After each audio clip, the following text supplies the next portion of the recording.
ಗುರುಭ್ಯೋ ನಮಃ. ವಿಘ್ನೇಶ್ವರ ವಾಗ್ದೇವಿ ಪರಮಾತ್ಮನ ಪಾದಕ್ಕೆ ನಮಸ್ಕಾರವನ್ನ ಮಾಡ್ತಾ, ಗುರು ಹಿರಿಯರನ್ನ, ಆರಾಧ್ಯ ದೇವರನ್ನ ಮನಸ್ಸಲ್ಲಿ ಸ್ಮರಣೆಯನ್ನ ಮಾಡ್ತಾ ಇವತ್ತಿನ ತರಗತಿಯನ್ನ ಪ್ರಾರಂಭ ಮಾಡೋಣ. ನಿನ್ನೆಯ ತರಗತಿಯಲ್ಲಿ ಅಭಿಮನ್ಯು ಯಾವ ರೀತಿ ಎಲ್ಲರ ಒಪ್ಪಿಗೆಯನ್ನ ಪಡೆದು ಯುದ್ಧಕ್ಕೆ ಸಿದ್ಧನಾಗಿದ್ದಾನೆ ಅನ್ನೋದ್ರ ಬಗ್ಗೆ ತಿಳ್ಕೊಂಡ್ವಿ. ಈಗ ಅವನು ಹೊರಡುವ ಸರಿಯಾದ ಸಮಯಕ್ಕೆ ಹದ್ದುಗಳು ಎಡಗಡೆಯಿಂದ ರಥವನ್ನ ಸುತ್ತ ಹಾಕ್ತಾ ಇದೆ. ಅಶುಭ ಲಕ್ಷಣ ಕಾಣಿಸ್ತು ಯಾರಿಗೆ? ಸಾರಥಿಗೆ. ಆ ಸಮಯದಲ್ಲಿ ಅಭಿಮನ್ಯುವಿನ ಸಾರಥಿ ಹೇಳ್ತಾ ಇದ್ದಾನೆ, ಆಯುಷ್ಮಂತನಾದ ಕುಮಾರನೇ, ಯಾಕೋ ನಮಗೆ ಸರಿಯಾದ ಶುಭ ಲಕ್ಷಣಗಳು ಕಾಣಿಸ್ತಾ ಇಲ್ಲ. ಅಶುಭ ಸೂಚನೆ. ಯುದ್ಧಕ್ಕೆ ಹೊರಡುವ ಮೊದಲೇ ಈ ರೀತಿ ಆದ್ರೆ ಕಷ್ಟ. ಆಗ ಅಭಿಮನ್ಯು ಹೇಳ್ತಾ ಇದ್ದಾನೆ, ಸಾರಥಿ ಹೇಳೋದು ಸರಿ ನೀನು, ಆದ್ರೆ ಇದ್ಯಾವುದು ನನಗೆ ಭಾರ ಅಂತ ಅನಿಸ್ತಾ ಇಲ್ಲ. ನಾನು ಬಾಲಕ ಅಂತ ಎಲ್ರೂ ಕೂಡ ನನ್ನನ್ನ ನಿರ್ಲಕ್ಷ್ಯ ಮಾಡ್ತಾ ಇದ್ದೀರಾ? ತಾರಕಾಸುರನನ್ನ ಸುಬ್ರಹ್ಮಣ್ಯ ಸಂಹರಿಸಿದಾಗ ಅವನಿಗೆ ಎಷ್ಟು ವಯಸ್ಸಾಗಿತ್ತು? ರಾಮಚಂದ್ರ ತಾಟಕಿಯನ್ನ ಗೆದ್ದು ಸುಬಾಹುವನ್ನ ಸಂಹರಿಸಿದಾಗ ಅವನಿಗೆಷ್ಟು ವಯಸ್ಸಾಗಿತ್ತು? ನನ್ನ ಸೋದರ ಮಾವ ಶ್ರೀಕೃಷ್ಣ ಕಂಸನನ್ನ ಕೊಲ್ಬೇಕಾದ್ರೆ ಅವನಿಗೆಷ್ಟು ವಯಸ್ಸಾಗಿತ್ತು? ಸಹಾಯಕರು ಯಾರಾದ್ರೂ ಇದ್ರ? ಒಬ್ಬ ಮನುಷ್ಯನಿಗೆ ಜಯ ಸಿಗೋದು ವಯಸ್ಸಿನ ಇತಿಮಿತಿಯಿಂದಲ್ಲ, ಅವನ ಮೇಲೆ ದೈವ ಬಲ ಇರಬೇಕು, ಸತ್ಯ ಧರ್ಮಗಳ ಶ್ರೀರಕ್ಷೆ ಇರಬೇಕು, ಪ್ರಾಮಾಣಿಕವಾದಂತ ಹೋರಾಟ ಇರಬೇಕು.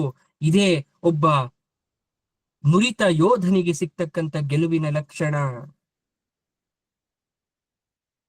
ಹಾಗಾದ್ರೆ ದ್ರೋಣ ನುರಿತ ಅಂತ ಹೇಳ್ತಾ ಇದ್ಯ ಕುಮಾರ? ಅವನು ನುರಿತ ಯೋಧ, ಆದ್ರೆ ಕಪಟಿ. ಈಗ ಅವನು ಕುಹುಕಿ, ಅಪ್ರಾಮಾಣಿಕ. ಅವನು ಯಾವ ಗುಣಗಳು ಇದ್ರಲ್ಲಿಲ್ಲ, ಆದ್ರೆ ಅಂತಹವರ ಸಂಘದಲ್ಲಿರೋದ್ರಿಂದ ಅವನಿಗೂ ಅದೇ ರೀತಿಯಾದಂತ ಮಂಕು ಬಡ್ದಿರುತ್ತೆ. ನನ್ನ ತಂದೆಗೆ ಗುರುವಾದಂತಹ ಅವನ ಮನಸ್ಸು ಒಡೆದೋಗಿದೆ. ಅವನಿಗೂ ಗೊತ್ತು ಕೌರವರು ಅಧರ್ಮಿಗಳು ಅಂತ. ನನ್ನ ಬಾಣಗಳೆದುರು ಕರ್ಣ, ದುರ್ಯೋಧನ, ದುಶ್ಯಾಸನಾರರು ನಿಲ್ಲಲ್ಲ. ನ್ಯಾಯ ಯುದ್ಧದಲ್ಲಿ ನ್ಯಾಯ ಮಾಡಿದ್ದೇ ಆದ್ರೆ ನನ್ನನ್ನ ಯಾರೂ ಗೆಲ್ಲಿಕ್ಕೆ ಸಾಧ್ಯ ಇಲ್ಲ ಅಂತ ಅಭಿಮನ್ಯು. ಆಗ ಸಾರಥಿ ಹೇಳ್ತಾನೆ, ಆಯುಷ್ಮಂತ ಕುಮಾರನೇ, ಆದ್ರೆ ಯುದ್ಧ ಅಧರ್ಮದ ಹಾದಿಯನ್ನ ಹಿಡಿಯುವ ಲಕ್ಷಣ ಕಾಣಿಸ್ತಾ ಇದೆ ಈಗೀಗ. ನೀನು ಎಚ್ಚರವಾಗಿರ್ಬೇಕು ಕುಮಾರ. ಶತ್ರುಗಳು ಯಾವ ರೀತಿ ಬೇಕಾದ್ರೂ ಯುದ್ಧವನ್ನ ಮಾಡ್ತಾರೆ. ಏನು ಮಾಡ್ತಾರೋ ಮಾಡ್ಲಿ ಸಾರಥಿ, ಶ್ರೀಕೃಷ್ಣನ ಅನುಗ್ರಹ ನನ್ನ ಮೇಲೆ ಪೂರ್ಣವಾಗಿರೋ ತನಕ 1000 ದ್ರೋಣರು 1000 ಕೌರವರು ಬಂದ್ರು ಕೂಡ ನನ್ನನ್ನ ಏನು ಮಾಡಕ್ಕಾಗಲ್ಲ ಅಂತ ಹೇಳಿದ. ಅದೇ ಕ್ಷಣ ರಥ ವೇಗವಾಗಿ ಹೊರಡ್ತು. ಭೀಮ, ಸಾತ್ಯಕಿ, ದುಷ್ಟದ್ಯುಮ್ನಾದಿಗಳು ಅವನ ಹಿಂಭಾಗದಲ್ಲಿ ಹಿಂಬಾಲಿಸ್ತಾ ಹೋಗ್ತಾ ಇದ್ದಾರೆ. ಕೌರವ ಸೇನೆಯೇ ಚಕ್ರವ್ಯೂಹವನ್ನ ರಚಿಸಿ ಸಿದ್ಧವಾಗಿದೆ. ದುರ್ಯೋಧನ ಅಭಿಮನ್ಯು ಧಾವಿಸಿ ಬರ್ತಾ ಇರೋದನ್ನ ದೂರದಿಂದಲೇ ಕಂಡು ವಿಕಟವಾಗಿ ನಗ್ತಾ ಇದ್ದಾನೆ. ಆದ್ರೆ ದ್ರೋಣನ ಮುಖದಲ್ಲಿ ಚಿಂತೆ. ಅಭಿಮನ್ಯುವಿನ ನೋಡಿ ದ್ರೋಣ ಚಿಂತಾಕ್ರಾಂತನಾದ. ಉಭಯ ಸಂಕಟದಲ್ಲಿ ಸಿಕ್ಕ ದ್ರೋಣ ಗಂಭೀರ ಮುಖಮುದ್ರೆಯಿಂದ ಇವನೇಕೆ ಮುಂದೆ ಬಂದ ಅನ್ನೋ ರೀತಿ ನೋಡ್ತಾ ಇದ್ದ. ಅದನ್ನ ಗಮನಿಸಿದ ದ್ರೋಣನ ಮುಖದ ಮೇಲೆ ಮಂದಹಾಸ ಕೂಡ ಬಂತು. ದುರ್ಯೋಧನನ ಕರಾಳ ಮೃತ್ಯುನಗೆ ಒಂದು ರೀತಿ ರಾಕ್ಷಸನಗೆ ಅಂತಿತ್ತು. ಅವ್ರಿಗೇನ್ ಗೊತ್ತು, ಅಭಿಮನ್ಯುವಿಗೆ ಚಕ್ರವ್ಯೂಹವನ್ನ ಭೇದಿಸ್ತಕ್ಕಂತ ವಿದ್ಯೆ ಆಗ್ಲೇ ತಿಳಿದಿದೆ ಅಂತ. ಅಭಿಮನ್ಯುವಿನ ರಥ ವಾಯು ವೇಗದಲ್ಲಿ ವ್ಯೂಹವನ್ನ ಸಮೀಪಿಸ್ತಾ ಇದೆ. ಅವರ ಹಿಂದೆ ಭೀಮಸೇನ ರಥ ಬರ್ತಾ ಇದ್ದಾನೆ, ಅಪಾರ ಸೇನೆ ಬರ್ತಾ ಇದೆ. ಇವರನ್ನೆಲ್ಲ ಧೈರ್ಯವನ್ನ ಕಂಡಂತಹ ದುರ್ಯೋಧನನಿಗೆ ಕ್ಷಣಕಾಲ ದಿಗ್ಭ್ರಾಂತಿಯಾಗೋಯ್ತು. ಇದೇನಿದು, ಇಷ್ಟು ಧೈರ್ಯದಿಂದ ಬರ್ತಾ ಇದ್ದಾರಲ್ಲ. ಭೀಮಾದಿಗಳೊಬ್ಬರಿಗೂ ಕೂಡ ಚಕ್ರವ್ಯೂಹ ಭೇದಿಸೋದು ಗೊತ್ತಿಲ್ವಲ್ಲ. ಆದ್ರೆ ಬಾಲಕನನ್ನ ಮುಂದೆ ಬಿಟ್ಟು ಯಾಕಿಷ್ಟು ಆತ್ಮವಿಶ್ವಾಸದಿಂದ ಬರ್ತಾ ಇದ್ದಾರೆ? ಇಷ್ಟು ಸಣ್ಣ ವಯಸ್ಸಿನ ಅಭಿಮನ್ಯುವಿಗೆ ಚಕ್ರವ್ಯೂಹ ಭೇದನ ನಿಜವಾಗ್ಲೂ ಗೊತ್ತಾ ಅನ್ನೋದು ದುರ್ಯೋಧನನ ಮನಸ್ಸಲ್ಲಿ ಬಂತು. ಆಗ ಆಚಾರ್ಯರನ್ನ ಕೇಳ್ತಾ ಇದ್ದಾನೆ, ಆಚಾರ್ಯರೇ, ಈ ಬಾಲಕ ಸಾಯಲು ಇಷ್ಟೇಕೆ ಉತ್ಸುಕನಾಗಿ ಬರ್ತಾ ಇದ್ದಾನೆ?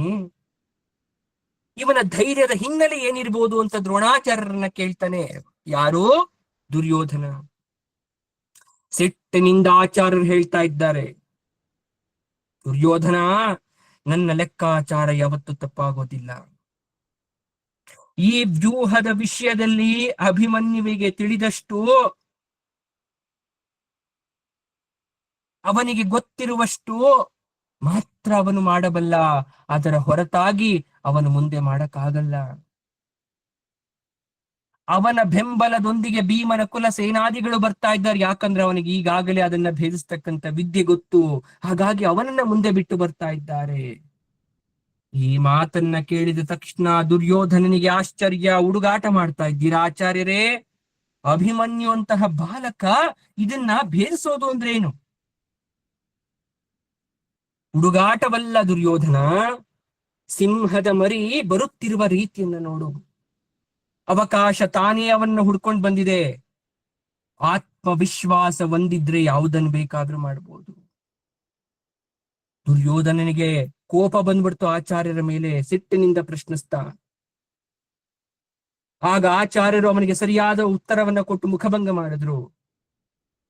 ಯುದ್ಧ ಆರಂಭ ಆಗಬೇಕು.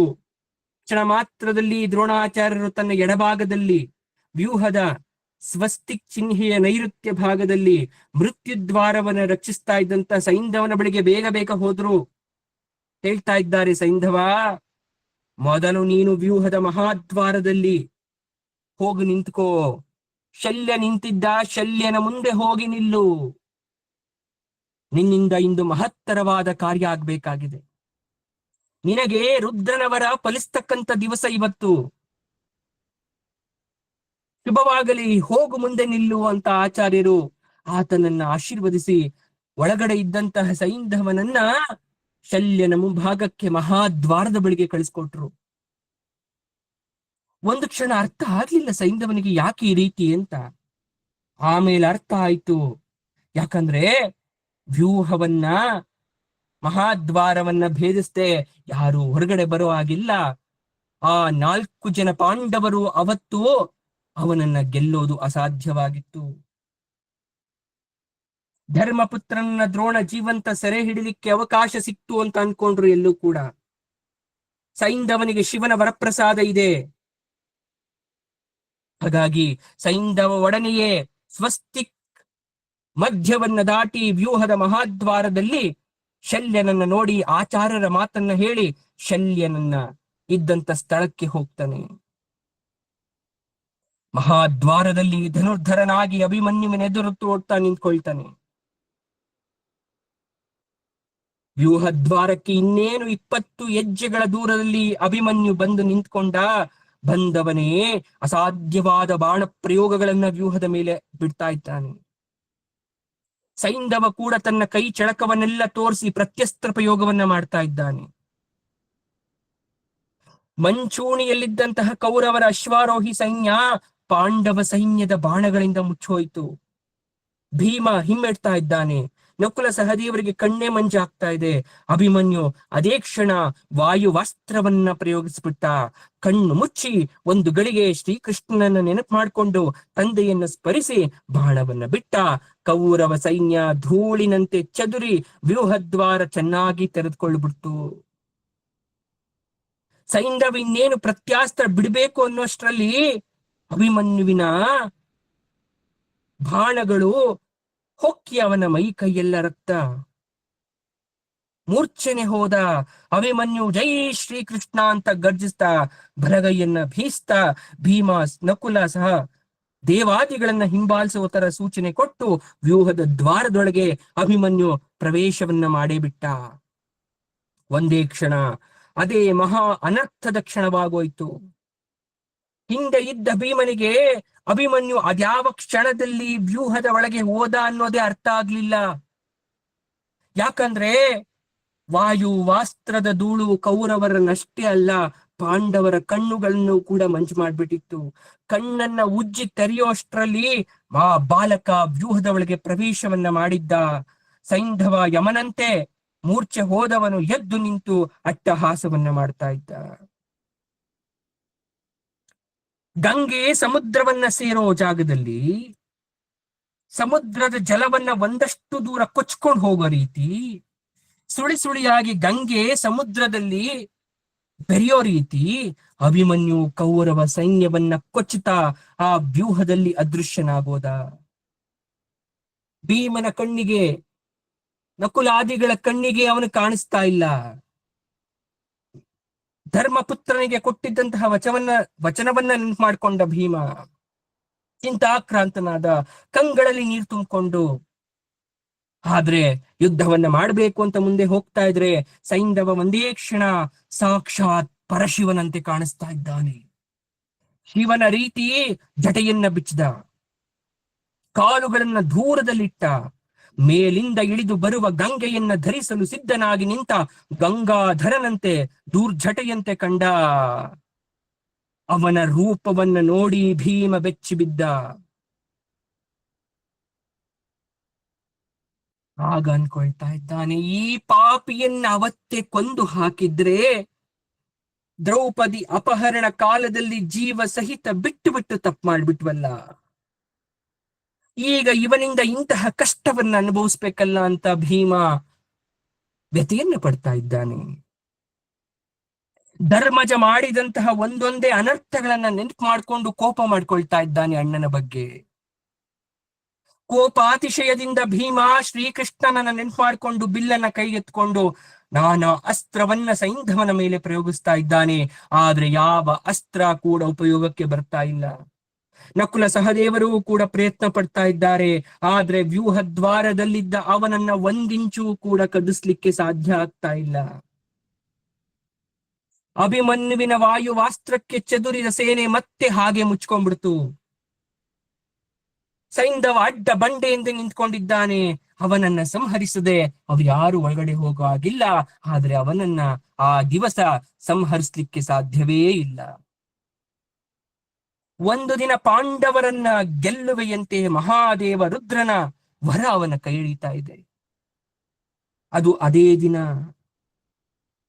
ಅಭಿಮನ್ಯುವಿನ ಬಗೆಗೆ ಅಶುಭವನ್ನ ಸೂಚಿಸ್ತಕ್ಕಂಥ ಮತ್ತೊಂದು ದಿವಸ. ವೇಳೆ ಆಗ್ತಾ ಇದೆ, ಸೂರ್ಯ ನೆತ್ತಿಗೇರ್ತಾ ಇದ್ದಾನೆ. ಅರ್ಧ ದಿನದಷ್ಟು ಅಮೂಲ್ಯ ಕಾಲ ಪಾಂಡವ ಸೇನೆಗೆ ವ್ಯರ್ಥ ಆಗಿ ಹೋಯ್ತು. ಇತ್ತ ಅಭಿಮನ್ಯು ನಿರೀಕ್ಷಿಸಿದ ಬೆಂಬಲದ ಸೇನೆ ಅವನ ಹಿಂದೆ ಬರಲಿಲ್ಲ. ಬಾಲಕ ಒಬ್ನೇ ಹೋರಾಡ್ತಾ ಇದ್ದಾನೆ. ಅಭಿಮನ್ಯುವಿನ ಮಹಾಬಲ, ಬಾಣಬಲ, ಅಸ್ತ್ರ ಬಲಗಳಿಂದ ಕೌರವ ಸೈನ್ಯ ಜರ್ಜರಿತವಾಗ್ತಾ ಇದೆ. ಎಡಬಲ ಕೆಳಗಳಲ್ಲಿದ್ದ ಅಶ್ವಾರೋಹಿಗಳ ಸೈನ್ಯವನ್ನ ರಾಶಿ ರಾಶಿಯಾಗಿ ಕೊಂದು ಹಾಕ್ತಾ ಇದ್ದಾನೆ. ವ್ಯೂಹದ್ವಾರವನ್ನು ಬಹಳಷ್ಟು ದೂರದಲ್ಲಿ ಅತಿಕ್ರಮಿಸುವುದು ಅಭಿಮನ್ಯುಗೂ ಕಷ್ಟ ಆಗಿತ್ತು. ಶಕುನಿ, ಶಲ್ಯ, ಬೋರಿಶ್ರವಸು ಅಡ್ಡವಾಗಿದ್ದಂತಹ ಸ್ವಸ್ತಿಕದ 3 ಕೋಣೆಗಳಲ್ಲಿ ನಿಂತು ರಕ್ಷಿಸ್ತಾ ಇದ್ರು. ಅದೇ ವ್ಯೂಹದ ಹೃದಯ ಅನ್ನೋದು ಅಭಿಮನ್ಯುವಿಗೆ ಗೊತ್ತಿತ್ತು. ಇದನ್ನ ಭೇದಿಸದೆ ಮುಂದಕ್ಕೆ ಹೋಗಕ್ಕಾಗಲ್ಲ ಅನ್ನೋದು ಕೂಡ ಗೊತ್ತಿತ್ತು. ಆದ್ರೆ ಅವರೆಲ್ಲರೂ ಕೂಡ ವಿಸ್ಮಿತರಾಗ್ತಾ ಇದ್ದಾರೆ ಬಾಲಕನ ಕೈ ಚಿಳಕಕ್ಕೆ. ಬಲಗಡೆ ವ್ಯೂಹ ಬೀದಿಯೊಳಗೆ ಅವನನ್ನ ತಳ್ಳಿ ಹೇಗಾದ್ರೂ ಮಾಡಿ ಅವನನ್ನ ಕೊಲ್ಬೇಕು ಅಂತ ಬಹಳ ಪ್ರಯತ್ನ ಪಡ್ತಾ ಇದ್ರೆ, ಆದ್ರೆ ಅವರ ದಿಕ್ಕನ್ನೇ ತಪ್ಪಿಸ್ತಾ ಇದ್ದಾನೆ ಯಾರು? ಅಭಿಮನ್ಯು. ಯಾಕಂದ್ರೆ ಈ ಅಪಾಯ ತನ್ನ ತಂದೆ ಶ್ರೀಕೃಷ್ಣ ಮೊದಲೇ ಹೇಳಿದ್ದ. ಹಾಗಾಗಿ ಆ ತಪ್ಪನ್ನ ಮಾಡದಂತೆ ಯುದ್ಧವನ್ನ ಮಾಡ್ತಾ ಇದ್ದಾನೆ. ಒಂದೊಂದೇ ನಿವಾರಿಸ್ಕೊಳ್ಳುತ್ತಾ ವ್ಯೂಹ ಮಧ್ಯದ ಸ್ವಸ್ತಿಕವನ್ನೇ ಕೊಚ್ಚುತ್ತಾ ಬರೋದು ನಡೆದೇ ಹೋಯಿತು. ವ್ಯೂಹವನ್ನ ಸ್ವಸ್ತಿಕವನ್ನ ರಕ್ಷಿಸುವುದು ಕೌರವ ವೀರರಿಗೆ ಕಷ್ಟ ಆಯಿತು. ಆನೆ, ಕುದುರೆ, ಅಶ್ವರೋಹಿಗಳು, ಪದಾತಿಗಳು ಅಭಿಮನ್ಯುವಿನ ಜೊತೆ ಸೆಣಸಿ ಸಹಸ್ರ ಸಂಖ್ಯೆಯಲ್ಲಿ ಸತ್ತು ಬೀಳ್ತಾ ಇದ್ದಾರೆ. ದುರ್ಯೋಧನನಿಗೆ ಭಯ ಆವರಿಸ್ಬಿಡ್ತು.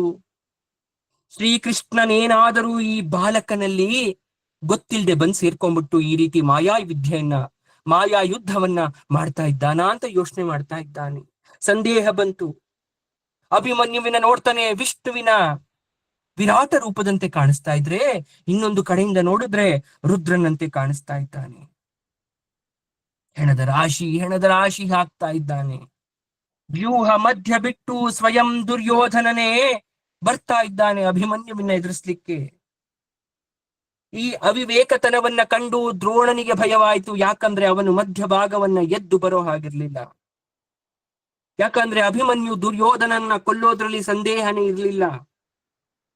ಹಾಗಾದ್ರೆ ಅಭಿಮನ್ಯು ಒಂದು ವೇಳೆ ಅವತ್ತೇ ದುರ್ಯೋಧನನ್ನ ಕೊಂದು ಬಿಟ್ಟಿದ್ರೆ ಆಗ್ಲೇ ಯುದ್ಧ ಮುಗಿದು ಹೋಗ್ತಾ ಇತ್ತು ಅಂತ ಅಂಜಿದ ದ್ರೋಣ, ಕೃಪ, ಅಶ್ವತ್ಥಾಮ, ಕರ್ಣ, ಕೃತವರ್ಮ, ಶಕುನಿ, ಬೃಹದ್ಬಲ, ಶಲ್ಯ ಎಲ್ರು ಗಟ್ಟಿಯಾಗಿ ಅವನ ಹತ್ರ ನೋಡ್ತಾ ಇದ್ದಾರೆ ಏನಾಗ್ತಾ ಇದೆಯೋ ಅಂತ.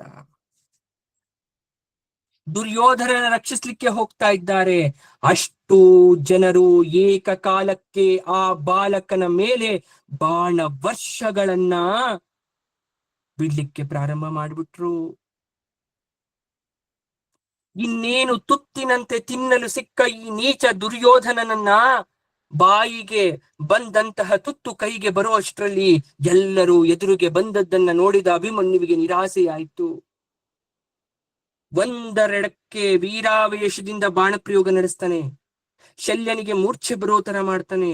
30 ಕೌರವ ಸೋದರರು ಓಡಿ ಹೋಗೋ ತರ ಮಾಡ್ತಾನೆ. ವ್ಯೂಹವನ್ನ ಚದುರಿಸ್ತಾನೆ. ನೀನು ಮಧ್ಯಭಾಗಕ್ಕೆ ಹೋಗ್ಬೇಕು ಅನ್ನೋಷ್ಟ್ರಲ್ಲಿ ಸಾರಥಿ ಸತ್ತು ಬಿದ್ದಾರ ತದ್ವಜ ಉಳಿತು, ಅವನ ಬಿಲ್ಲು ತುಂಡಾಗೋಯ್ತು. ಆಗ ಅಭಿಮನ್ಯುವಿನ ಎದುರು ನಿಲ್ಲಿಕ್ಕೆ ಭಯಪಡ್ತಾ ಇದ್ದಾರೆ. ಕರ್ಣ, ಶಲ್ಯ, ಸೋಮದತ್ತ, ವಿಭೀಷಂತಿನೇ ಬರ್ತಾ ಇದ್ದಾರೆ ಅವನನ್ನ ಎದುರಿಸ್ಲಿಕ್ಕೆ. ಕರ್ಣನ ಕವಚವನ್ನೇ ಕತ್ತರಿಸಿ ಹಾಕ್ಬಿಟ್ಟ. ಕರ್ಣನ ಮೈಯನ್ನೆಲ್ಲ ಘಾಸಿ ಮಾಡ್ದ, ಮೈ ತೂತು ಮಾಡ್ದ. ಅಂತಹ ಕರ್ಣ ಕವಚಧಾರಿಯಾದಂತವನ ಕವಚವನ್ನೇ ತುಂಡು ಮಾಡಿ ಮೈಯಿಂದ ರಕ್ತವನ್ನ ಸುರಿಯುವಂತೆ ಮಾಡಿದ ಮೇಲೆ ಅವನಿನೆಷ್ಟು ಯೋಧನಾಗಿರಬೇಕು. ಅವನ ಕೈ ಚಿಳಕೈಯಂತಹದು. ಅಶ್ವತ್ಥಾಮ ಮುಂದೆ ಬಂದ. ಜ್ವಾಲೆ ಬರುವ ರೀತಿ ಬಾಣಗಳು ಬಂದು ಅವನನ್ನ ಸುಡುವ ರೀತಿ ಇತ್ತು. ಅವನು ಹಿಮ್ಮೆಟ್ಟು ಬಿಟ್ಟ. ಆಕಾಶದಲ್ಲಿ ಪಿತೃಗಳು, ದೇವತೆಗಳು, ಚಾರಣರು, ಸಿದ್ಧರು, ಯಕ್ಷರು, ಗಂಧರ್ವರು ಅವನ ಮೇಲೆ ಹೂಮಳೆಯನ್ನು ಸುರಿಸ್ತಾ ಇದ್ದಾರೆ ಅಭಿಮನ್ಯುವಿನ ಪರಾಕ್ರಮವನ್ನು ಕಂಡು. ಶಲ್ಯನ ಸೋದರ ಮುಂದೆ ಬಂದ. ಅಭಿಮನ್ಯು ಒಂದೇ ಬಾಣದಿಂದ ಅವನ ತಲೆಯನ್ನೇ ಕತ್ತರಿಸಿ ಹಾಕ್ಬಿಟ್ಟ. ಶಲ್ಯ ನಿಸ್ಸಾಯಕನಾಗಿ ಅದನ್ನ ನೋಡ್ತಾ ಇದ್ದ. ಬೆಂಕಿಯ ಕೊಳ್ಳಿಯನ್ನ ತಿರುಗಿಸಿದ್ರೆ ಚಕ್ರಾಕಾರದ ಉರಿಭ್ರಾಂತಿ ಆಗೋ ರೀತಿ ಅಭಿಮನ್ಯು ಎತ್ತೆತ್ತಲು ತಿರುಗುತ್ತಾ ಹಿಂದೆ ಮುಂದೆ ಎಡ ಬಲ ಸುತ್ತ ಮುತ್ತ ಎಲ್ಲ ಕಡೆ ಯುದ್ಧ ಮಾಡ್ತಾ ಇದ್ರೆ ದ್ರೋಣ ಮರುಳಾದ, ಬಾಯಾರೆ ಕೊಂಡಾಡ್ದ. ಕೃಪನಿಗೆ ಹೀಗಂದ, ಕೃಪಾಚಾರ್ಯರೇ, ಕಂಡಿರ ಈ ಅಭಿಮನ್ಯುವಿನ ಕೈ ಚಿಳಕ? ಇವನನ್ನು ಹಡೆದ ತಂದೆ ಅದೆಷ್ಟು ಧನ್ಯ. ಇವನ ಗುರು ಶ್ರೀಕೃಷ್ಣ ಎಷ್ಟು ಧನ್ಯ. ಪಾಂಡವರು ಎಂತಹ ಪುಣ್ಯವನ್ನ ಮಾಡಿದ್ದಾರೆ. 13 ದಿನಗಳ ಯುದ್ಧದಲ್ಲಿ ಇಂತಹ ವೀರನನ್ನು ನಾನು ಕಂಡೇ ಇಲ್ಲ. ಇವನು ಇನ್ನೇನು ಸಕಲ ಕೌರವ ಸೈನ್ಯವನ್ನು ಕೊಂದು ಮುಗಿಸಿ ಯುದ್ಧವೇ ನಿಂತು ಪಾಂಡವರಿಗೆ ವಿಜಯವಾಗುವುದರಲ್ಲಿ ಸಂದೇಹವೇ ಇಲ್ಲ. ಭೇಷ್ ಬಾಲಕ ಅಂತ ಹೇಳಿದ್ರು ದ್ರೋಣಾಚಾರ್ಯರು. ಸಮೀಪದಲ್ಲೇ ಇದ್ದಂತಹ ದುರ್ಯೋಧನ ಇದರಿಂದ ಕಿಡಿಕಿಡಿಯಾದ. ಕರ್ಣನನ್ನ, ದುಶ್ಯಾಸನ, ಶಲ್ಯರನ್ನ ಕರೆದು ಹೇಳ್ತಾ ಇದ್ದಾನೆ, ಈ ಬಾಲಕ ಮೂಢ ಅಕಸ್ಮಾತ್ ಆಗಿ ಆದ ಬಾಣ ಪ್ರಯೋಗವನ್ನ ಕಂಡು ನಮ್ಮ ಸರ್ವ ಸೇನಾಧಿಪತಿಯಾದಂತಹ ದ್ರೋಣ ಹೊಗಳುವಂತ ಅವಶ್ಯಕತೆ ಏನು? ನಮ್ಮನ್ನ ಹೆದರಿಸ್ಬೇಕು ಅನ್ನೋಕಂತ ಉದ್ದೇಶ. ದ್ರೋಣನನ್ನ ಯಮನು ಎದುರಿಸಲಾರನೆಂಬ ವರ ಇರಬೇಕಾದ್ರೆ ಈ ಬಾಲಕ ಎಷ್ಟರವನು, ಬೇಕೆಂದೇ ಕೈಕಟ್ಟಿ ನಿಂತಿದ್ದಾನೆ. ಹಾಗಾಗಿ ನೀವು ಹೇಗಾದರೂ ಮಾಡಿ ಈ ಬಾಲಕನನ್ನ ಕೊಂದು ಹಾಕಿ ಅಂತ ಹೇಳ್ದ. ದುಶ್ಯಾಸನ ಆಗ ಮುಂದೆ ಹೋಗಿ ಅಭಿಮನ್ಯುವಿನ ಎದುರಿಸ್ತಾ ಇದ್ದಾನೆ. ಕರ್ಣ ಹೋದ. ಇಬ್ಬರಿಗೂ ಅಭಿಮನ್ಯುವಿನ ಎದುರು ನಿಲ್ಲಲು ಆಗದೆ ಪಲಾಯನವನ್ನ ಮಾಡಿಬಿಟ್ರು. ಕರ್ಣನ ತಮ್ಮ ಬಂದು ನಿಂತ, ಅವನನ್ನ ಕೊಂದು ಹಾಕ್ತ. ಅಪಾರ ಸೇನೆ ಕ್ಷಣ ಮಾತ್ರದಲ್ಲಿ ನಿರ್ನಾಮ ಆಗೋಯ್ತು. ದ್ವಾರ ಮಾತ್ರ ಹಾಗೆ ಮುಚ್ಚಿತ್ತು. ಕಾರಣ, ಸೈಂಧವ, ಭೀಮಾದಿಗಳನ್ನ ತಡಿತಾ ಇದ್ದಾನೆ. ದುರ್ಯೋಧನನ ಮಗ ಲಕ್ಷ್ಮಣ ಅಭಿಮನ್ಯುವಿನ ತೀಕ್ಷ್ಣ ಬಾಣಕ್ಕೆ ಸುತ್ತಾಗಿ ಸತ್ತದ್ದನ್ನ ದುರ್ಯೋಧನನೇ ಕಂಡು ಶೋಕಭೀತನಾದ. ಇನ್ನೆಂದೂ ಕಾಣದ ದ್ರೋಣದ ಮನದಲ್ಲೂ ಒಂದು ಭಯ ಆವರಿಸ್ಕೊಂಡ್ಬಿಟ್ಟಿತ್ತು, ಏನಾಗುತ್ತಪ್ಪ ಇವತ್ತು ಅಂತ. ಆ ದುರಂತ ಯುದ್ಧದ 13ನೇ ದಿನದ ಯುದ್ಧ ಸಾಕ್ತಾ ಸಾಕ್ತಾ ಮಧ್ಯಾಹ್ನ ಮುಗಿದು ಸಂಜೆ ಸಮೀಪಿಸ್ತಾ ಇದೆ. ಯುದ್ಧದ ರೀತಿ ನೀತಿ ನಿಯಮವನ್ನ ಬದಲಾಯಿಸ್ತಕ್ಕಂಥ ಸಂಗತಿ ಬರ್ತಾ ಇದೆ ಎಲ್ಲರ ಕಣ್ಮುಂದೆ. ಒಬ್ಬನೇ ಅಭಿಮನ್ಯು, ಒಬ್ಬ ಕೇವಲ ಬಾಲಕ, ಸಕಲ ಕೌರವ ಅತಿರಥ ಮಹಾರಥಗಳನ್ನ ಮೂರ್ಛೆಗೊಳಿಸ್ತಾ, ಸೋಲಿಸ್ತಾ, ಹಿಮ್ಮೆಟ್ಟಿಸ್ತಾ, ದ್ರೋಣನಿಗೂ ಸವಾಲಾಗಿ ನಿಂತು ಕೌರವ ವೀರರನ್ನ ಎದುರಿಸ್ತಾ ಹೋಗ್ತಾ ಇದ್ದಾನೆ. ಯುದ್ಧದ ನಿಯಮಗಳನ್ನ ಮೀರಿ ನಿಲ್ಲಲು ಎಲ್ಲರೂ ಕೂಡ ಕಾತುರತೆಯಿಂದ ಕಾಯ್ತಾ ಇದ್ದಾರೆ. ಸಕಲ ಜೀವಿಗಳ ಅಂತರ್ಯಾಮಿಯಾದ ಸೂರ್ಯನಾರಾಯಣ, ಸಕಲ ಕಾಲ ನಿಯಾಮಕ ದೈವನಾದ ಸೂರ್ಯದೇವ, ಕರ್ತವ್ಯನಿಷ್ಠ ಪ್ರತ್ಯಕ್ಷ ಪರಮಾತ್ಮ ಅಂತ ಅನ್ನಿಸ್ಕೊಂಡವನು ಕೌರವರ ಮನಸ್ಸನ್ನ ಅರ್ಥ ಮಾಡಿಕೊಂಡು ಆ ದೃಶ್ಯವನ್ನ ನೋಡಕ್ಕಾಗ್ದೆ ಮೋಡಗಳ ಮರೆಯಲ್ಲಿ ಅವಿತುಕೊಂಡ. ನನಗೆ ಇದರಲ್ಲಿ ಸಮ್ಮತಿ ಇಲ್ಲ ಅಂತ ಸೂಚಿಸ್ತಾ ಅಭಿಮನ್ಯುವಿನ ಬಾಣ ಪ್ರಯೋಗದಿಂದ ಕರ್ಣನ ಮೈಯೆಲ್ಲ ಬಾಣವಯವಾಗಿ ರಕ್ತ ತೊಟ್ಟಿಕ್ಕಕ್ಕೆ ಶುರುವಾಗೋಯ್ತು. ಕರ್ಣನ ಮಂತ್ರಿಗಳನ್ನೆಲ್ಲ ಕೊಂದು ಹಾಕ್ಬಿಟ್ಟ. ದುಶ್ಯಾಸನ ಪಲಾಯನ ಮಾಡಿದ್ದ. ದುಶ್ಯಾಸನನ ಮಗ ಅಭಿಮನ್ಯುವಿನ ಕೈಗೆ ಸಿಕ್ಕು ಸತ್ ಹೋಗಿದ್ದ. ಅವನನ್ನ ಬಿಡ್ಸಕ್ ಬಂದಂತ ಶಕುನಿ ಪಲಾಯನವನ್ನ ಮಾಡ್ದ. ಶಕುನಿ ಎಚ್ಚತ್ತಾಗ ದುರ್ಯೋಧನ ಅವನ ಪಕ್ಕದಲ್ಲಿರ್ತಾನೆ. ಚಿಂತೆ ತುಂಬಿದ ಮುಖದಿಂದ ಸೋದರ ಮಾವನ ಮುಖವನ್ನ ನೋಡ್ತಾನೆ. ಏನಾದ್ರೂ ಒಂದು ಉಪಾಯವನ್ನ ಹೂಡು ಅಂತ ಹೇಳ್ತಾನೆ. ಶಾಶ್ವತ ವಿಜಯ ನಮಗ್ ಸಿಗ್ಬೇಕು ಅಂತ ಹೇಳ್ತಾನೆ. ಅದು ಅರ್ಥ ಆಯ್ತು. ದುರ್ಯೋಧನ ಹೇಳ್ತಾ ಇದ್ದಾನೆ, ಮಾಮಾ, ಅಭಿಮನ್ಯುವಿನ ಬಲ ಎಂಥದ್ದು!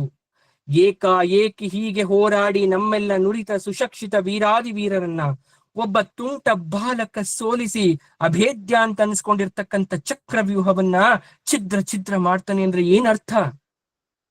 ಭೀಷ್ಮನಿದ್ದಾಗ ಇವನನ್ನ ಚೂ ಬಿಡದೆ ದ್ರೋಣರಿದ್ದಾಗ ಚೂ ಬಿಡ್ತಾ ಇದ್ದಾರೆ.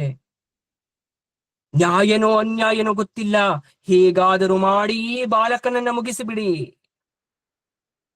ಶಕುನಿ ಹೇಳ್ತಾ ಇದ್ದಾನೆ, ವತ್ಸ, ನಿನ್ನ ಸೇನಾನಿ ಸರಿಯಾಗಿದ್ರೆ ಅಭಿಮನ್ಯು ಎಷ್ಟರ ಮಾತ್ರ.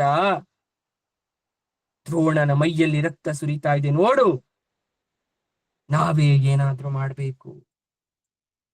ದುರ್ಯೋಧನನಿಗೆ ಈ ದ್ರೋಣ ನಯವಂಚಕ ಅಂತ ಖಾತರಿ ಆಯ್ತು ಶಕುನನ ಮಾತಿಂದ. ಉಪಾಯವನ್ನ ಕೇಳ್ತಾ ಇದ್ರೆ ಶಕುನಿ ಉಪಾಯವನ್ನ ಹೇಳ್ತಾ ಇದ್ದಾನೆ. ನಮ್ಮೆಲ್ಲರನ್ನ ಒಬ್ಬೊಬ್ಬರನ್ನೇ ಈ ಅಭಿಮನ್ಯು ಸೋಲ್ಸ್ಬಿಟ್ಟಿದ್ದಾನೆ. ಎಲ್ಲರನ್ನ ಹೀಗೆ ಒಬ್ಬೊಬ್ಬರನ್ನಾಗಿ ಮುಗಿಸ್ಬಿಡ್ತಾನೆ. ಹಾಗಾಗಿ ಇರೋದು ಒಂದೇ ಉಪಾಯ, ನಾವೆಲ್ಲ ಒಟ್ಟಾಗಿ ಸೇರಿ ಅವನನ್ನ ಎದುರಿಸಬೇಕು, ಬೇರೆ ದಾರಿ ಇಲ್ಲ. ಕರ್ಣನ ಮುಖವನ್ನ ಶಕುನಿ ನೋಡ್ತಾನೆ. ಕರ್ಣನಿಗೆ ಅರ್ಥ ಆಯ್ತು. ದುರ್ಯೋಧನನ ಕಿವಿಯಲ್ಲಿ ಪಿಸುಮಾತಿನನ್ನ ಬಿಡಿಸಿ ಹೇಳ್ತಾನೆ. ದುರ್ಯೋಧನನ ಮುಖ ಅರಳಿತು. ಆದ್ರೆ ಆಚಾರ್ಯ ಇದಕ್ಕೆ ಒಪ್ತಾರೋ ಇಲ್ಲೋ ಅಂತಕ್ಕಂಥ ಶಂಕೆ ಆವರಿಸ್ಬಿಟ್ಟಿದೆ. ಆಚಾರ್ಯರ ಮೇಲೆ ಅನುಮಾನ. ಇದನ್ನ ಪರಿಹಾರ ಮಾಡ್ಲಿಕ್ಕೆ ಸ್ವಯಂ ಕರ್ಣನೇ ಕಲಿ ದ್ವಾಪರ ಪುರುಷರ ಸಂದೇಶ ಹೊತ್ತವನಂತೆ ದ್ರೋಣನ ಹತ್ರ ಹೋಗ್ತಾ ಇದ್ದಾನೆ. ಕರ್ಣ, ಆಚಾರ್ಯರೇ, ನಮ್ಮನ್ನೆಲ್ಲ ಈ ಮೂಢ ಬಾಲಕ ಮುಗಿಸುವ ಮುನ್ನ ಇವನ ವಧೆಗೆ ಉಪಾಯ ಏನಾದ್ರೂ ಇದ್ರೆ ಹೇಳಿ. ಇವನ್ ಯಾವುದೋ ಉಪಾಯವನ್ನ ಮಾಡಿಕೊಂಡು ನಮ್ಮ ಹತ್ರ ಬಂದಿದ್ದಾನೆ. ಇವನ ಮಿತ್ರ ಅಥವಾ ನನ್ನ ಮಿತ್ರ ದುರ್ಯೋಧನನಿಗೆ ಬೇಕಾಗಿರೋದು ನಿಮ್ಮ ಅನುಮತಿ ಮಾತ್ರ. ನೀವು ಹೂ ಅಂದರೆ ಈ ಬಾಲಕನನ್ನ ಎಲ್ಲರೂ ಸೇರಿ ಕೊಂದು ಹಾಕ್ಬಿಡ್ಬೋದು. ದ್ರೋಣನ ಮುಖ ಕೆಟ್ಟು ಹೋಯ್ತು. ಕರ್ಣ, ಈ ಶತ್ರು ಬಾಲಕನ ಚಲನ ವಲನ ಬಾಣ ಪ್ರಯೋಗಾದಿಗಳಲ್ಲೂ ನಮಗನುಕೂಲವೆನಿಸ್ತಕ್ಕಂಥ ಯಾವ ಛಿದ್ರ ಅವನ ದುರ್ಬಲತೆ ಇದೆಯೋ ಅದನ್ನ ನೆನಪು ಮಾಡ್ಕೊಂಡು ಹೇಳು. ಹೇಗೆ ಅವನನ್ನು ಸೋಲಿಸ್ಬೋದು ಅಂತ ಒಂದು ಮಾತನ್ನು ಹೇಳು.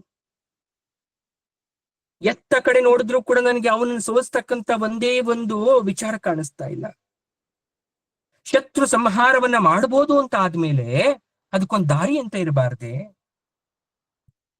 ಈವರೆಗೆ ಸುಮ್ನೆ ಕೈ ಕಟ್ಟಿ ನೋಡ್ತಾ ಇದ್ದೀನಿ ಅಂತ ಅನ್ಕೊಂಡಿದ್ದೀರಾ? ಆ ಕುಮಾರನ ಕೈ ಚಳಕವನ್ನ ನೋಡಿ. ಅವನ ರಥ ಮಾರ್ಗದಲ್ಲೆಲ್ಲ ಬರೀ ಧನುರ್ಮಂಡಲಗಳೇ ಕಾಣಿಸ್ತಾ ಇದೆ.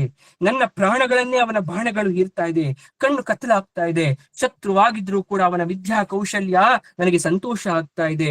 ಇವನ ತಂದೆ ಅರ್ಜುನನ, ನನ್ನ ಪ್ರಿಯ ಶಿಷ್ಯನ ಕೈ ಚಳಕಕ್ಕೂ ಇವನಕ್ಕೂ ವ್ಯತ್ಯಾಸವೇ ಕಾಣಿಸ್ತಾ ಇಲ್ಲ ಅಂತ ಹೇಳಿ ದ್ರೋಣನ ಕಣ್ಣಲ್ಲಿ ನೀರನ್ನು ತುಂಬಿಕೊಂಡ. ಅಷ್ಟರಲ್ಲೇ ಅಭಿಮನ್ಯುವಿನ ಒಂದು ಬಾಣ ಕರ್ಣನ ಭುಜಕ್ಕೆ ತಾಗಿ ರಕ್ತ ಸುರಿಯಕ್ಕೆ ಆರಂಭ ಆಗೋಯ್ತು. ಆಗ ಕರ್ಣ ಹೇಳ್ತಾ ಇದ್ದಾನೆ, ಗುರುವೇ, ನೋಡಿ, ನನಗೂ ಅನುಭವ ಆಗ್ತಾ ಇದೆ. ಆದ್ರೆ ಯುದ್ಧ ಭೂಮಿಯನ್ನ ಬಿಟ್ಟು ಓಡಿ ಹೋಗಬಾರದು ಅಂತ ಅಲ್ಲಿ ಕಚ್ಚಿ ನಿಂತಿದ್ದೇನೆ, ಸುಖವಾಗಿ ನಿಂತಿಲ್ಲ. ದಾರಿ ಏನಾದ್ರೂ ಹೇಳಿ ಗುರುಗಳೇ. ದ್ರೋಣನಿಗೆ ಅರ್ಥ ಆಯ್ತು. ಅವನ ಮನದಲ್ಲಿದ್ದದನ್ನ ತಾನೇ ಬಾಯ್ಬಿಟ್ಟು ಹೇಳಬೇಕು ಅಂತ ಆಶಿಸ್ತಾ ಇದ್ದಾನೆ ಅಂತ ನಸುನಕ್ಕಿ ಹೇಳ್ತಾ ಇದ್ದಾರೆ ದ್ರೋಣ. ನೋಡು, ಇವನ ಕವಚನವನ್ನ ನೋಡು, ಆ ಅಭೇದ್ಯವಾದ ಕವಚನವನ್ನ ನೋಡು. ಯಾವ ಅಸ್ತ್ರ ಶಸ್ತ್ರ ಬಿಟ್ರೂ ಕೂಡ ಅದನ್ನ ನೀನೋ ನಾನೋ ಇಬ್ಬರಲ್ಲಿ ಒಬ್ಬರು ಕತ್ತರಿಸುವ ತನಕ ಅವನನ್ನ ಸೋಲಿಸ್ಲಿಕ್ಕೆ ಸಾಧ್ಯ ಇಲ್ಲ. ಇದನ್ನ ಕಟ್ತಕ್ಕಂತ ಬಗೆ ಅವನ ತಂದೆ ಹೇಳಿಕೊಟ್ಟಿದ್ದಾನೆ ಅವನಿಗೆ. ಯಾರು ಅವನ ಮುಂದೆ ನಿಂತರೂ ಕೂಡ ಅವನನ್ನ ಸೋಲಿಸ್ಲಿಕ್ಕೆ ಸಾಧ್ಯವೇ ಇಲ್ಲ. ಅವನ ಬಾಣ ಪ್ರಯೋಗಕ್ಕೆ ವಿಳಂಬನೆ ಇಲ್ಲ. ಆ ವಿದ್ಯೆ ಇವರಪ್ಪನಿಗೆ ನಾನೇ ಕಲ್ಸ್ಕೊಟ್ಟಿದ್ದು. ನೀನು ಬಾಣ ಹೂಡುವಲ್ಲಿ ನಿನ್ನ ಬಿಲ್ಲೆ ಮುರಿದೋಗ್ಬಿಟ್ಟಿರುತ್ತೆ. ಹಾಗಾಗಿ ಏನು ಮಾಡಿದ್ರೂ ಹಿಂಭಾಗದಿಂದ ಬಾಣ ಹೂಡ್ಬೇಕು. ಅದೇ ತಾನೇ ನೀನ್ ಇಂಗಿತ. ಅವನ ಕುದುರೆ ಸಾರಥಿಗಳನ್ನ ಸಹ ಮುಂದಿನಿಂದ ಬಂದು ಯಾರೂ ಏನು ಮಾಡಕ್ಕಾಗಲ್ಲ. ಅಷ್ಟು ಎಚ್ಚರಿಕೆ ಈ ಬಾಲನಿಗೆ. ಕರ್ಣ, ಒಂದ್ ಕೆಲ್ಸ ಮಾಡು, ಇವನ ಕುದುರೆ ಸಾರಥಿಗಳನ್ನ ಹಿಂದಿನಿಂದ ಬಂದು ಕೊಲ್ಲು. ಅವನ ಬಿಲ್ಲು ಬಾಣ ಬತ್ತಳಿಕೆಗಳನ್ನ ಹಿಂದಿನಿಂದ ಬಂದು ಕಡಿದು ಹಾಕ್ರಿ. ಅವನ ಕೈಲಿ ಬಿಲ್ಲಿರೋ ತನಕ, ಬತ್ತಳಿಕೆಯಲ್ಲಿ ಬಾಣಗಳಿರೋ ತನಕ ಸುರಾಸುರರು ಸೇರಿ ಬಂದ್ರೂ ಕೂಡ ಯಾರು ಅವನ ಮುಂದೆ ನಿಂತು ಜಯವನ್ನ ಗಳಿಸ್ಲಿಕ್ಕೆ ಸಾಧ್ಯವಿಲ್ಲ. ಅವನನ್ನ ವಿರತನನ್ನಾಗಿ ವಿಧನುಷ್ಕನನ್ನಾಗಿ ಮಾಡು. ಇಷ್ಟವಿದ್ದರೆ ಗೋಡೆ ಮೇಲೆ ದೀಪ ಇಟ್ರೋ. ಇಷ್ಟು ಬೇಕಾಗಿತ್ತು ಕರ್ಣನಿಗೆ. ಇಷ್ಟೇ ಅಪ್ಪಣೆ ಸಾಕಾಗಿತ್ತು. ದುರ್ಯೋಧನನತ್ತ ಓಡಿ ಆಚಾರ್ಯರ ಅಪ್ಪಣೆಯನ್ನ ಹೇಳ್ಬಿಟ್ಟ. ದ್ರೋಣನ ಈ ಅಪ್ಪಣೆ ಪಾಪರಹಿತ ಆಗಿರ್ಲಿಲ್ಲ. ಯಾಕಂದ್ರೆ ಇಂತಹ ಈನ ಕೃತ್ಯದಲ್ಲಿ ಅವನು ಪಾಲ್ಗೊಂಡಂತಾಯ್ತು. ಇತಿಹಾಸದಲ್ಲಿ ನನ್ನನ್ನು ಯಾರು ಬೈಬಾರ್ದು ಅನ್ನೋ ಕಾರಣಕ್ಕೋಸ್ಕರ ಅವನು ಅಡ್ಡ ಗೋಡೆಯ ಮೇಲೆ ದೀಪ ಇಟ್ಟವಂತೆ ಎಲ್ಲ ಮಾತನ್ನ ಹೇಳಿ ಕಡೆಯಲ್ಲಿ ಒಂದ್ ಮಾತು ಹೇಳ್ತಾನೆ, ನಿನಗಿಷ್ಟ ಇದ್ರೆ. ಆದರೆ ದುರ್ಯೋಧನ ಹಾಕಿದ ಉರುಳು ಬಲವಾಗಿಯೇ ದ್ರೋಣನ ಕೊರಳಲ್ಲಿ ಕುಳಿತಿತ್ತು. ಸಂಜೆಯಾಗ್ತಾ ಅಭಿಮನ್ಯುವಿನ ಶರೀರದಲ್ಲಿ ದಣಿವು. ಆದ್ರೆ ದಣಿವು ಅಂತ ಆ ಬಾಲಕ ತೋರ್ಸ್ಕೊಳ್ತಾ ಇಲ್ಲ. ಅಂದು ಕೌರವ ಬಲವನ್ನೆಲ್ಲ ತಾನೊಬ್ಬನೇ ಮುಗಿಸ್ತ. ಯುದ್ಧೋನ್ಮತ್ತನ್ನಾಗ್ಸಿತ್ತು. ಮೈಯೆಲ್ಲ ಗಾಯ ಆಗಿದ್ರು ಕೂಡ ಅದ್ರ ಬಗ್ಗೆ ಗಮನವಿಲ್ಲ. ಸಾರಥಿ ದಣಿದಿದ್ರು ಕೂಡ ಬಾಲಕನ ಉತ್ಸಾಹದಿಂದ ಅವನು ಉತ್ಸುಕನಾಗಿದ್ದಾನೆ. ಅಡಿಗಡಿಗೆ ಆಯುಷ್ಮಾನ್ ಭವ, ಆಗೋ ಇತ್ತ ಇಗೋ ಇತ್ತ ಅಂತ ಹೇಳ್ತಾ ಇದ್ರೆ ಅವನು ಮುಂದೆ ಹೋಗ್ತಾ ಇದ್ದಾನೆ. ಈಗ ಅಭಿಮನ್ಯುವಿನ ಆಯುಧ ಕೂಡ ಮುಗಿತಾ ಬರ್ತಾ ಇದೆ. ಬೆಂಗಾವಲಿನ ಸೇನೆ ಬರ್ಲಿಲ್ಲ ಅವನ ಬೆಂಬಲಕ್ಕೆ.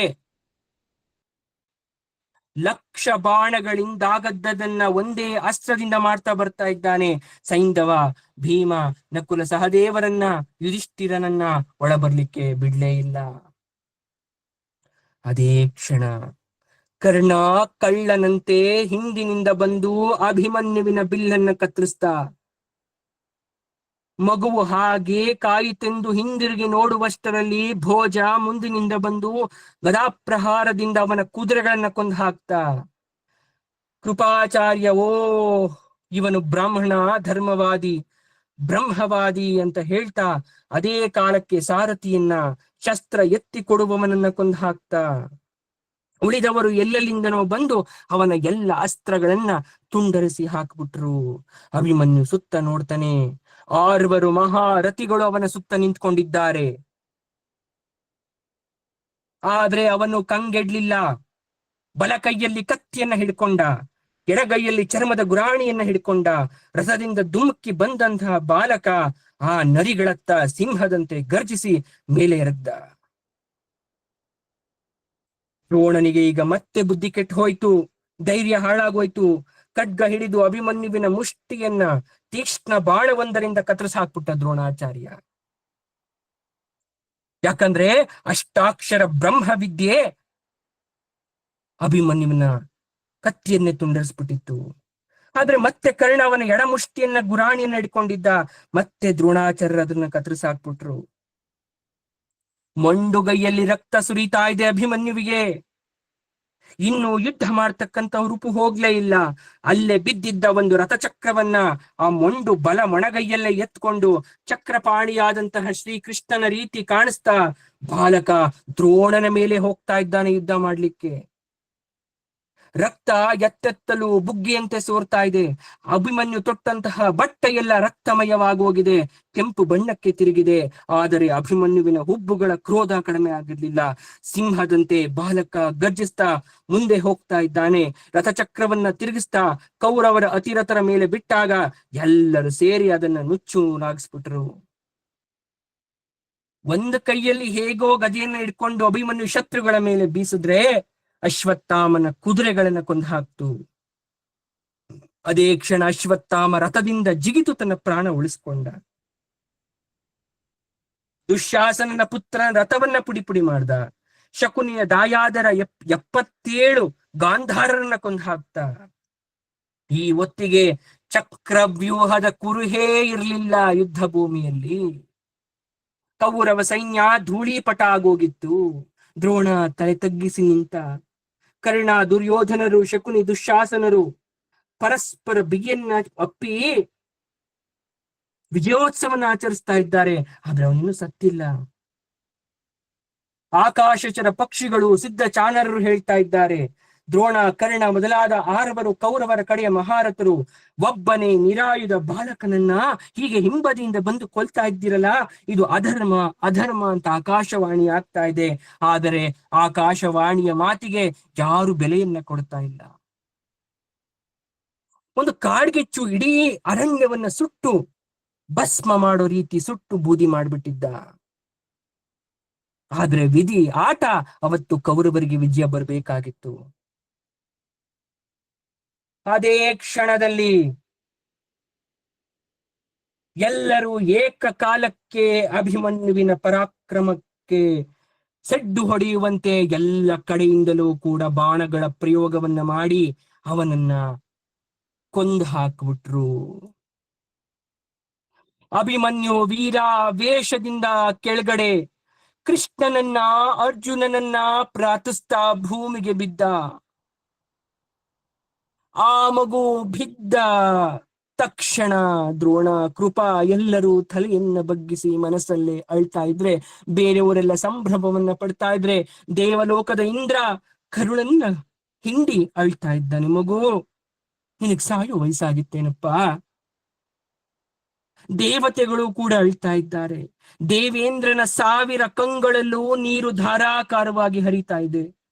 ಪರಶಿವನ ಪತ್ನಿ ಗೌರಿದೇವಿ ಕಣ್ಣೀರನ್ನ ಹಾಕ್ತಾ ಇದ್ದಾಳೆ. ಮಗು, ವೇಷಧಾರಿಯಾಗಿಯೇ ಪುತ್ರ ದೂರಕ್ಕೆ ಅಗಲಿ ಹೋಗಲು ತಾಯಿಗಿನೆಷ್ಟು ಸಂಕಟ, ನನಗೆ ಇಷ್ಟು ಸಂಕಟ ಆಗ್ತಾ ಇದೆಯಲ್ಲ, ಇನ್ನು ನಿನ್ನ ಹೆತ್ತ ತಾಯಿಯಾದಂತ ಸುಭದ್ರೆ ಇದನ್ನ ಹೇಗಪ್ಪ ಸಹಿಸ್ಕೊಳ್ತಾಳೆ ಅಂತ ಧಾತ್ರಿ ದೇವಿ ಅಳ್ತಾ ಇದ್ದಾಳೆ.